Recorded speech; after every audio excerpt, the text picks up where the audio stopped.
When Napoleon lay at Bologna for a year with his flat-bottomed boats and his grand army, he was told by someone, "There are bitter weeds in England." There are certainly a great many more of them since the British Expeditionary Force returned. So I have, myself, full confidence that if all do their duty, if nothing is neglected, and if the best arrangements are made as they are being made, we shall prove ourselves once more able to defend our island home, to ride out the storm of war, and to outlive the menace of tyranny, if necessary, for years, if necessary, alone. At any rate, that is what we are going to try to do. That is the resolve of His Majesty's government, every man of them. That is the will of Parliament and the nation. The British Empire and the French Republic, linked together in their cause and in their need, will defend to the death their native soil, aiding each other like good comrades to the utmost of their strength. Even though large tracts of Europe and many old and famous states have fallen, or may fall, into the grip of the Gestapo and all the odious apparatus of Nazi rule, we shall not flag or fail. We shall go on to the end. We shall fight in France. We shall fight on the seas and oceans. We shall fight with growing confidence and growing strength in the air. We shall defend our island, whatever the cost may be. We shall fight on the beaches.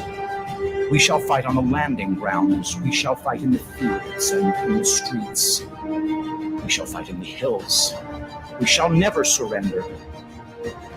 And even if, which I do not for a moment believe, this island, or a large part of it, were subjugated and starving, then our empire beyond is armed and guarded by the British fleet, will carry on the struggle until, in God's good time, the new world with all its power and might steps forth to the rescue and the liberation of the old.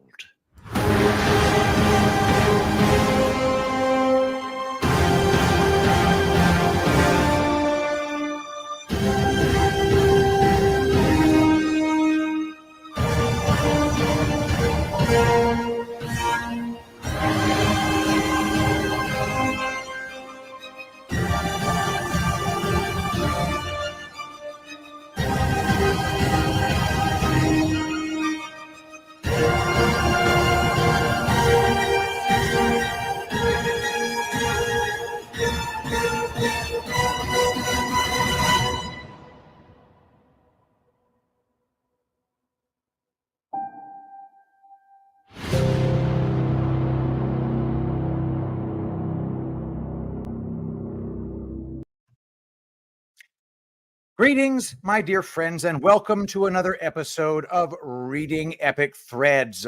I'm your host, Patrick Gunnels, joining you from Houston, Texas, this July 18th, 2024 at 10:57 a.m. Central Daylight Time. I bring to you a piece from Brian Cates and a piece from Seth Keshel. But first, let's play a quick video from this dude, Bongino. Yeah, there we go. Check it out. Another piece of information I got this morning. The slope story is total bullshit. The dispute again happened earlier in the week about posting. But the slope of the roof, which was slight, I believe it was about 7 or 8 degrees, did in fact impede the line of sight from a couple of the sniper teams. I could not get a good look at this guy. Again, I don't make excuses for folks, okay? I'm directly calling for Kim Cheadle to resign and others, by the way. But apparently the slope of the roof impeded the line of sight, which led to this 11-second or so delay from when the shooter took his shot and the CS team took the shot and took out the shooter. I also got some details. This is insane when I think about this. Apparently the CS team, a lot of misinformation out there, the counter sniper team that took out the shooter was a Secret Service team. The shot, ladies and gentlemen, what I was told this morning was one of the most difficult shots that any CS team has taken in a long time. They had obviously seconds to respond. They shouldn't have had to take this shot. I mean, that was a failure in advance. However, the shot, from what I heard, there was about a 9-inch window they had to shoot in from about 400 yards, and there was a tree in the way. And they still got the shot off. So that part, it's interesting. That, I don't think the details of that have been disclosed. Yeah, okay. Chris Paul posted that. Wanted to get that out there. That sounds like horseshit to me. But what can you say? I might be wrong. Happens all the time. My dear friends, we are receiving such amazing reviews for the Zeolite Extra Spray. Make sure to get yours today. It's the best stuff out there. It binds to toxins and allows them to pass harmlessly from your system. You have no idea how much poison you have accumulated in your tissues over the course of your life living in this toxic world. Fix it all right now. 25 sprays a day is what I get. Zeolite Extra Spray. I'm dreaming vividly. I remember my dreams for the first time in decades. It passes the blood-brain barrier. I feel amazing, and I haven't been sick at all since I started using it. I'm hearing testimonies that people's phlegm is being bound to and disappearing. I just received from Andrew Mound. This might be too much information, but here we go. Poops at levels never seen before. I've been using Zeolite for a few weeks and I've been making twice daily poops that would win a 4-H Club award. Nobody wants to talk about elimination, but it's important. As someone who has tried things like colonics, fasting, and herbal cleanses, I see this as significant. Amazing stuff. Also contains humic and fulvic acids. Go to epicminerals.net. Use promo code Shapiro to pry 10% from my grasping hands. All right, our first piece is from Seth Keshel from skeshel.substack.com. Trump didn't bring division. Division brought him. Topic, perspective by Captain Seth Keshel. This was written July 14th. Not even 24 hours have elapsed since President Trump survived a gunman's, or maybe 2 or 3 even, can't rule out 4 or 5, attempt on his life in Butler County, Pennsylvania. But a political blowhard that won't flush, Joe Walsh, can't keep his Trump hate under wraps long enough for anyone to figure out just what the hell is going on. Joe Walsh on Twitter, quote, "I have zero problem with you sharing your endorsement publicly. I just want you to be honest. By endorsing Trump, you're endorsing the only president in the history of this country who lost an election and refused to concede or participate in the peaceful transfer of power. You now own that. You're endorsing a candidate who tried to overthrow an American election. You now own that. You're endorsing a candidate who purposely obstructed the retrieval of classified documents. You now own that. You're endorsing a candidate who lies as he breathes. You now own that. You're endorsing a candidate who has spread hate and division in this country these past 8 years more than anyone else has. You now own that." I could go on. It is your right to endorse Trump, but you cannot be dishonest about who you have endorsed. End quote.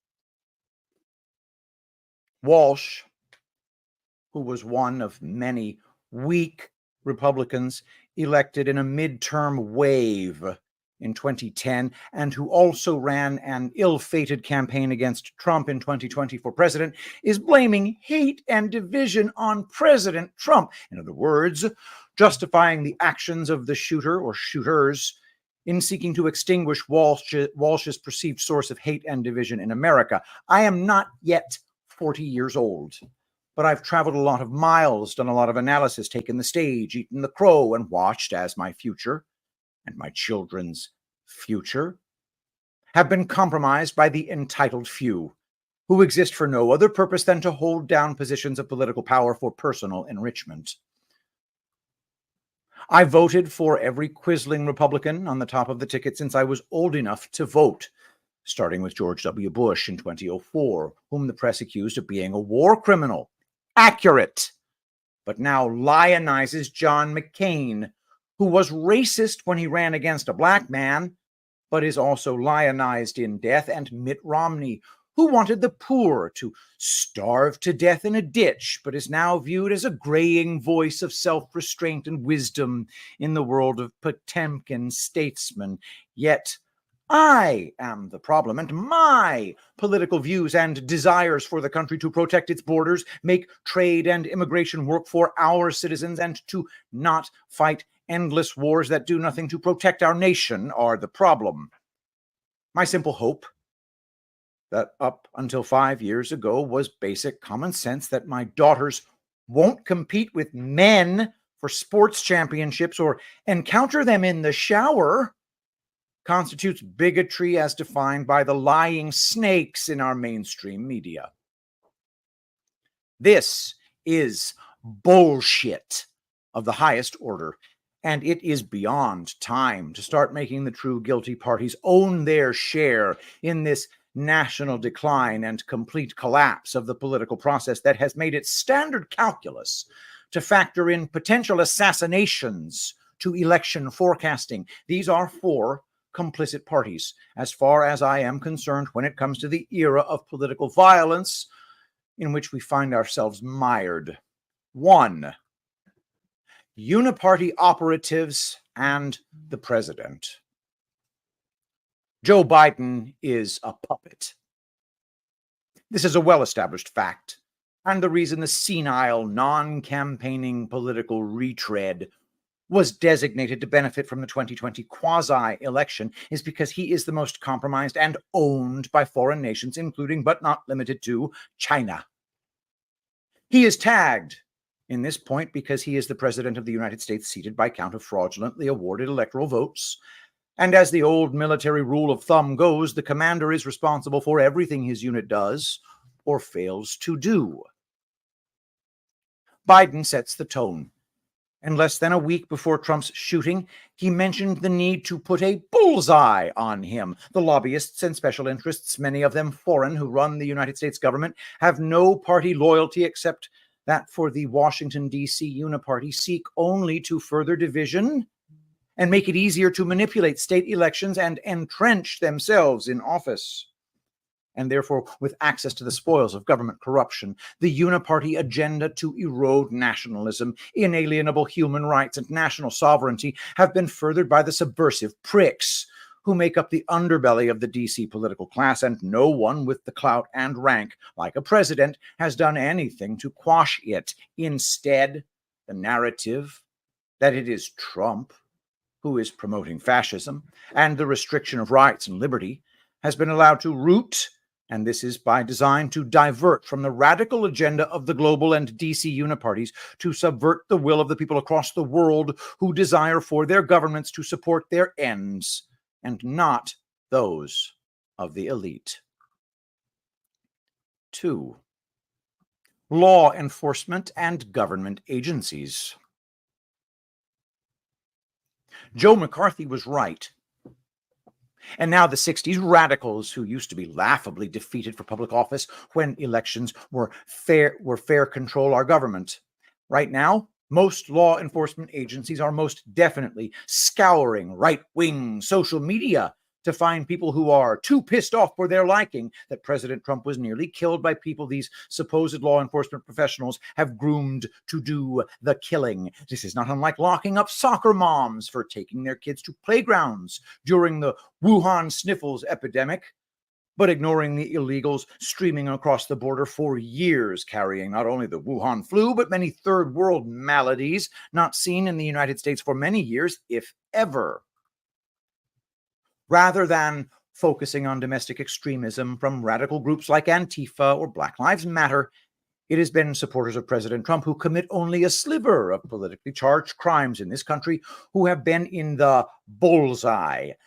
Ask the countless January 6th prisoners held without trial or bail, unconstitutional, for what mostly amount to misdemeanor charges once finally adjudicated. They own this albatross too, and that is independent of the boots on the ground botch in Butler County yesterday. 3. The media and the Republican Party. These two are joined at the hip because they both qualify as enablers and water carriers. The media don't require a lot of effort to explain here. We have been watching them lie and misrepresent the political landscape for decades, long before Trump came on the scene. Exhibit A, CNN Politics. Secret Service rushes Trump off stage after he falls at rally. While the media have been carrying regime water for as long as I've been alive, the Republican Party has been mostly useless for about 30 of those years, even though no one can point to any real, long-standing national party achievements other than George W. Bush setting up the modern national security apparatus that restricts the liberties of citizens and makes them susceptible to government spying, and the fact that conservative blowhards can't even conserve women's bathrooms or women's sports. You still find Republican loyalists stuck in 2004, where the red team is good and the blue team is bad, rather than they are mostly the same. How about Arizona, when massive Republican state legislative or local majorities furthered mail-in balloting and did nothing to fix the border before allowing the urban corruption of 2 counties to make the state artificially purple and beyond repair? The state cranks out a lot of phonies with big mouths who raise gobs of money to fight for the issues we care about most and continue to fail. But when the rubber met the road years ago, with a chance to stop this toxic agenda, they did nothing but pose for tarmac photos. If Trump winds up picking J.D. Vance for his vice presidential nominee, it will be done after he surely knows Vance once referred to him as America's Hitler. I am suspicious of almost all primetime politicians or aspiring politicians, and understand views can and should be allowed to change. But Vance is another conservative academic who has aligned with people more focused on tone and on losing with dignity than he has been on solutions. Trey Gowdy, he of the famous congressional inquiries and Fox-approved talking points, is another in a long line of professional bureaucrats who couldn't lead a dog to a meat wagon and lead me to believe the entire leadership faction of the Republican Party is a controlled opposition front. They own part of this albatross. 4. The feminized, weak American church. In a previous chapter of my life, I lived near Houston, Texas, and attended a church in the suburbs that had excellent community groups and what seemed like solid biblical teaching. I started going there in 2015, and for about a year before Trump became the GOP standard bearer, there was little political talk. Once Trump emerged, the church revealed itself as a woke, emergent church that engaged in white guilt and criticized the membership for the fact that the congregation wasn't dark enough, as if we were wearing white hoods. On the way into the church building, the mother-in-law of the pastor was Beth Moore, who did all she could to get Hillary Clinton elected in 2016 and continues to carry water for the feckless social con faction of the GOP that has no issue with sending Americans to die for foreign nations, but does take issue with a tough-talking New Yorker who discards bedside manner and wants to throw illegals out of the country because they are actually the ones harming minority populations the most by committing them to impoverishment and the rule of cartels. The church should be marching in solidarity against the wicked scum who run our government and informing the woke, feminist, or race-obsessed in the congregation that their cultural differences are being used as fuel to distract from the destruction of the American experiment altogether. I suspect that many this morning will be out calling for unity and lowering the temperature, but I have no desire for unity with people who want to kill me. for you shit stirrers who will say this piece is calling for retaliation, I say I do not condone or encourage political violence of any sort. Conclusion. Stop caring about the opinions of people who hate your guts, want you dead, want you impoverished, want you canceled, and support the Soviet-style actions of government that seeks to silence dissent and free speech. If you're in a local Republican chapter that worries about tone, organize and send that leadership packing immediately. If you're in a church that engages in wokeism and white guilt, rebuke the leadership publicly and then find a new church. Call out the enemies of freedom for who they are. Demand accountability and assign blame accurately for where it belongs. Trump didn't bring this division. Division brought Trump. And that is Seth Keshel. That's skeshel.substack.com, skeshel.substack.com, one of our luminaries and a friend of mine. It's nice to read his work. Guys, this, what I have here in my hand, is the Tulip Blooms Scalp and Body Serum. That's right, guys, it contains castor oil, the castor blend body and scalp oil with essential oils as well. It contains jojoba that has been soaking up organic rosemary for weeks and weeks at a time before being strained and put into this serum. All it takes, it's the castor oil too, though. I mean, it's basically, guys, it's not just scalp and body. It goes on my face. Oh my God, the freaking rosemary scent is unbelievable. And it goes all over my face and my scalp and body. It's a spot treatment for any kind of little dry skin that you might have, like on the knuckles of your toes or places like that. Any spot where you really need intensive care. The Tulip Blooms Castor Blend, body and scalp oil with essential oil blend as well. Go to tulipblooms.shop. That's tulipblooms.shop. Use promo code Shapiro to pry 10% from my grasping hands. Next, I would like to bring to you Brian Cates. From briancates.substack.com. Are people just now figuring this out? Trump took operational control of the RNC earlier this year. You can tell based on who didn't show up for the RNC in Milwaukee. By Brian Cates. This is briancates.substack.com.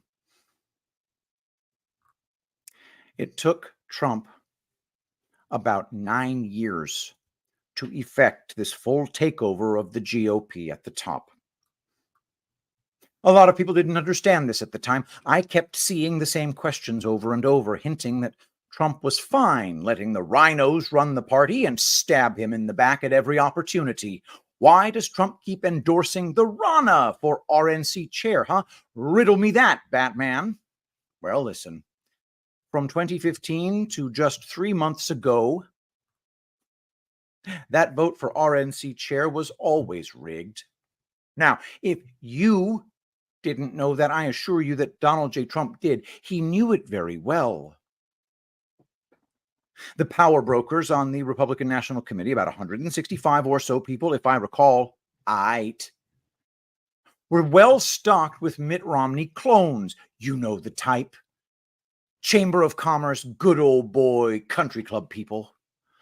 The chances that Trump could successfully unseat the Rana when the vote was rigged in her favor from 2015 to early 2024 was around 0%. Trump is not interested in nominating someone to the RNC chair and then watching them go down in flames in a rigged vote just for some kind of stupid moral victory. I attempted to explain this several times over the past few years with limited success. People thought Trump should nominate a MAGA person for the chair and then watch them lose the rigged vote very badly just to make a point. Trump obviously disagreed with that strategy. Winners win. Losers go home and cry about how unfair the world is. When the time was right and Trump had enough of his people in place who'd supplanted enough of the Mitt Romney clones and his nominated candidate, Michael Whatley, had an actual shot at beating the Rana's fat ass, Trump made his move. And now all these uniparty corruptocrats are now on the outside looking in. None of them wanted Trump to be the GOP nominee this year, and they furiously worked publicly and behind the scenes doing everything in their power to prevent it. And they failed. They failed spectacularly.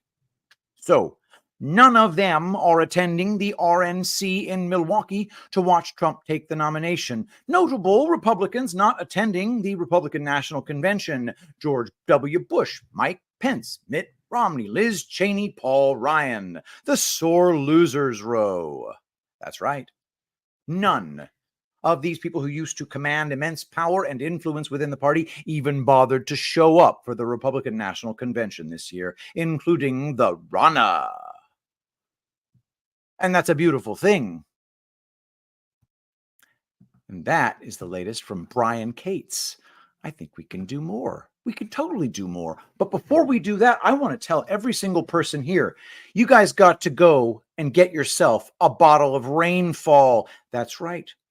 Rainfall.life. Check out that website. Now, if that doesn't work, it's because the domain name is kind of skeezy, but it's working for about 90% of you. So rainfall.life. Definitely check that out. But go to tulipblooms.shop. Tulipblooms.shop. That is my wife's brand new website. Guys, Rainfall was 6 months of product development in the making, and it's a revitalizing blend of cold-pressed virgin organic plant oils and beautiful, amazing aloe vera organic, straight from the aloe vera plant. Check it out today. Go to rainfall.life. You can also get it at epicminerals.net and get it at tulipblooms.shop.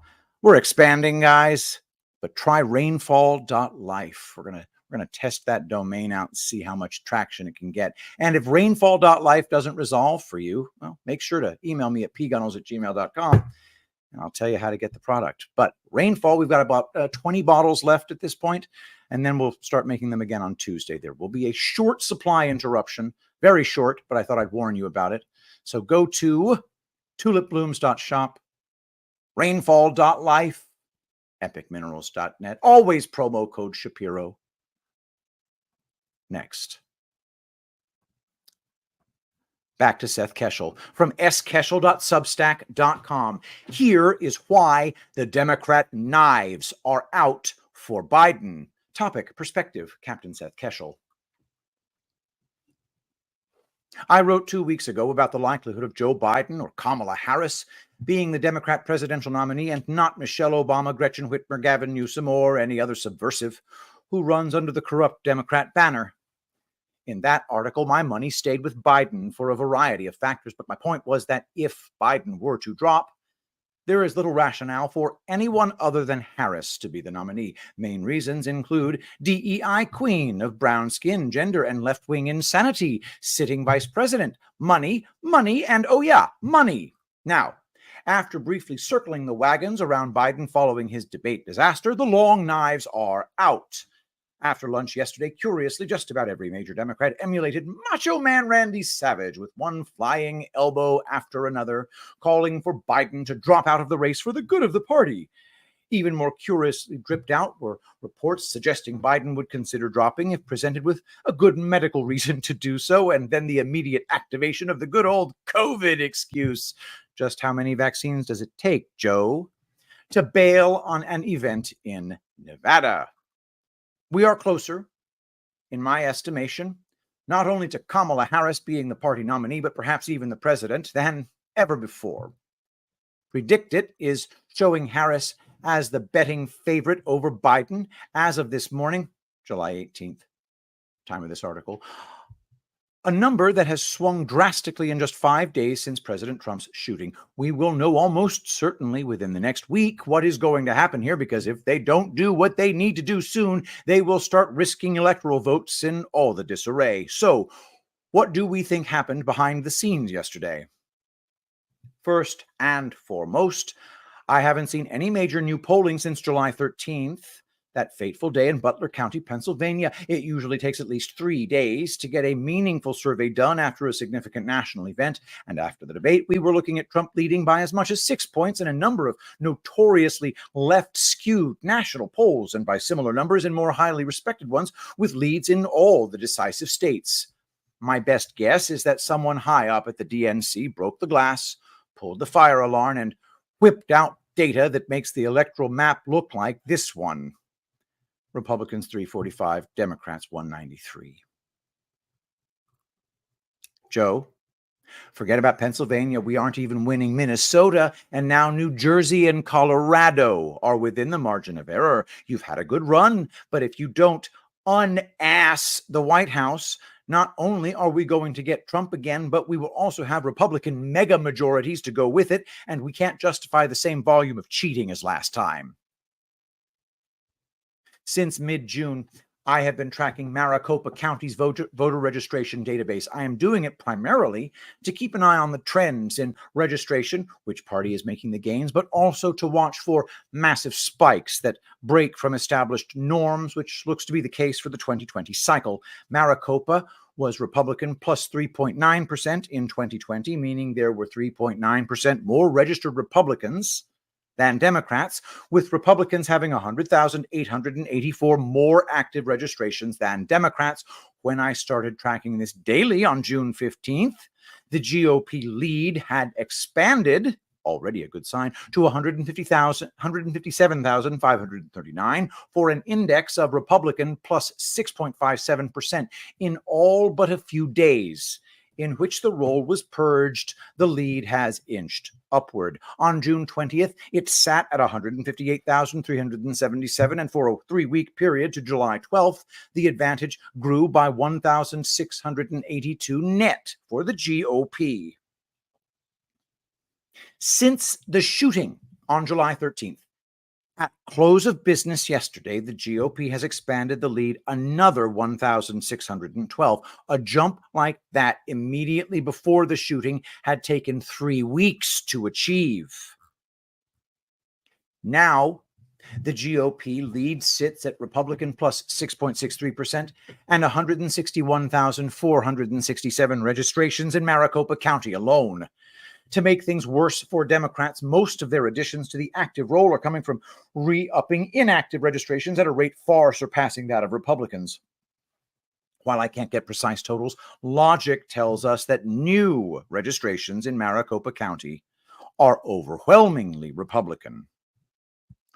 In conclusion, the Democrats are flipping out and in a massive hurry to get rid of Biden, which may prove unsuccessful because they have data that has not yet been made public that I believe is corroborated by the stunning uptick in daily registrations in Maricopa County. Pima County updates weekly, and the other 13 won't be published until right before the primary. But if the largest county in the state, one of the largest in America, is Pima County updates weekly, and the other 13 won't be published until right before the primary. But if the largest county in the state and one of the largest in America is booming with Republican registrations, then you can bet your bottom dollar the rest of the state is surging too, along with the rest of America. And that's the latest from Seth Keshel. Thank you, Seth Keshel. That's skeshel.substack.com. Check out his Substack. For Brian Cates, briancates.substack.com. Make sure to check out both of those guys. We're in Houston, and I had a power outage right in the middle of this stream because we got a sprinkle. Now, the power outage only lasted for 60 seconds, but that takes down my internet. That takes down everything. I had to reinitialize. And then I had to upload this video to Camtasia to remove the little glitch right in the middle of it. I may not do that. We'll see what happens. In the meantime, guys, don't forget to go to tulipblooms.shop. That's tulipblooms.shop to get your rainfall, or just check out rainfall.life. Rainfall.life. And don't forget about the Castor Blend scalp and body serum. My wife makes it herself. She infuses jojoba oil with fresh rosemary and then mixes that with castor oil. It is a spot treatment for dryness that you wouldn't believe, and boy, does it smell good.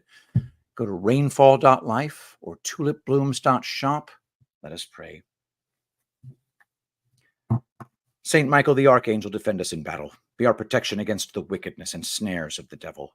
May God rebuke him, we humbly pray, and do thou, O Prince of the heavenly host, by the power of God, cast into hell Satan and all evil spirits who prowl about the world seeking the ruin of souls. Amen. I love you all. Thank you so much for being here, and I will see you tomorrow.